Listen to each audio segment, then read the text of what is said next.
Round to take the floor. With the unanimous agreement today, with the leadership of President Obama, and with the great speeches that have been made round this table, we are sending a united, unequivocal, and undivided message across the world today that we as leaders of nuclear weapon states and non-nuclear weapon states are together committed to creating the conditions for a world free from nuclear weapons. And today's meeting is also a recognition that we are at a decisive moment. We face the risks of a new and dangerous era of new state nuclear weapon holders and perhaps even non-state nuclear weapon holders. So as we prepare for next year's summit in Washington and the review conference of the Non-Proliferation Treaty, and I'm pleased to say with the advice that we have received from great statesmen who are here today, Mr. Schultz, Mr. Perry, Mr. Kissinger and Mr. Nunn, as well as all the countries round this table, I believe we should be prepared to act now to renew and refresh for our times the global bargain that is at the heart of the Non-Proliferation Treaty.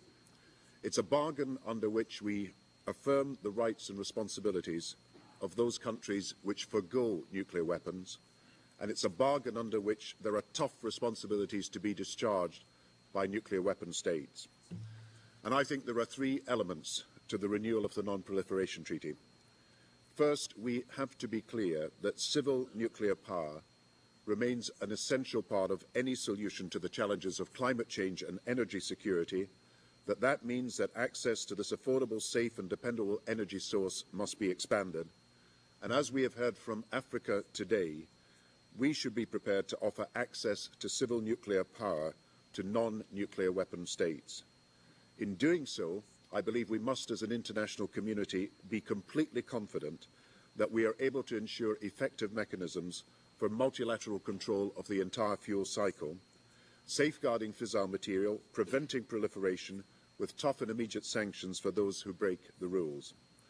Our country has recently published ideas on how this might be done and how we might establish a new partnership between industry, academia and governments to solve the technical and policy challenges in this area. And I hope others will join us in this work.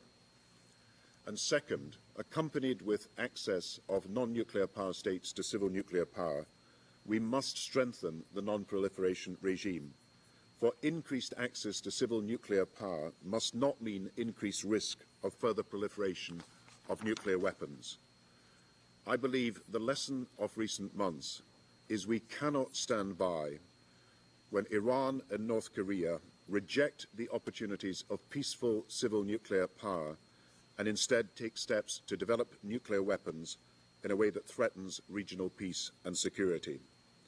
Today, I believe we have to draw a line in the sand.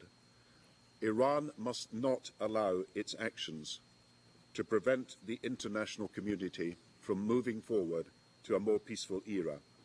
And as evidence of its breach of international agreements grows, we must now consider far tougher sanctions together.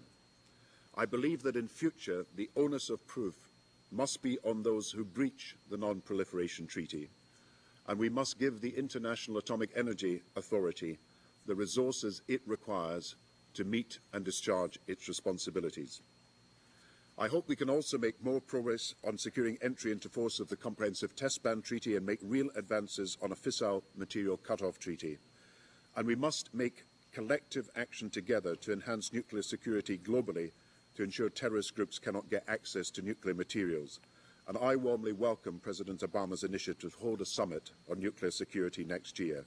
Today, the United Kingdom has deposited with the United Nations our instrument of ratification of the Convention on Nuclear Terrorism, and I hope other countries will follow. But there is a third obligation in these future negotiations. Nuclear armed states must pursue active disarmament with a credible roadmap that will command the confidence of all the non-nuclear weapon states.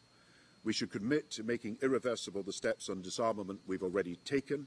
We should work together to map out the next steps on the road to the elimination of nuclear weapons.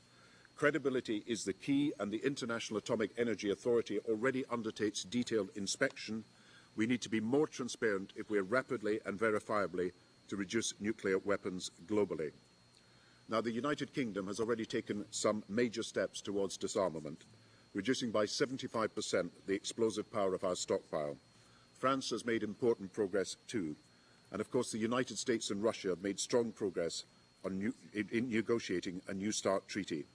The current plan to reduce warhead stockpiles to less than 1,500 should in our view be followed by further reductions of all nuclear weapon types. Thereafter, we believe in expanding the talks to include all other countries. Britain is determined to play its part in full, making our deterrent part of a broader negotiation, and we stand ready to participate and to act.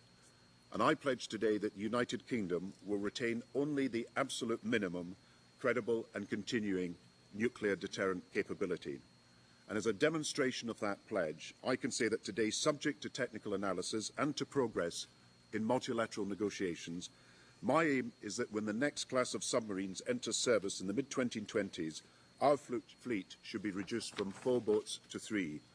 I have therefore directed our National Security Committee to report to me before the end of this year. This conference today recognises we are at a watershed moment. The choices being made now by each nation will determine whether we face a future arms race or a future of arms control. But if we rise to this challenge, then our generation that has known all too often only the horrors of conflict and the perils of proliferation, will be remembered not for the years of tension, but for the years of progress. And we will be remembered for the time we came together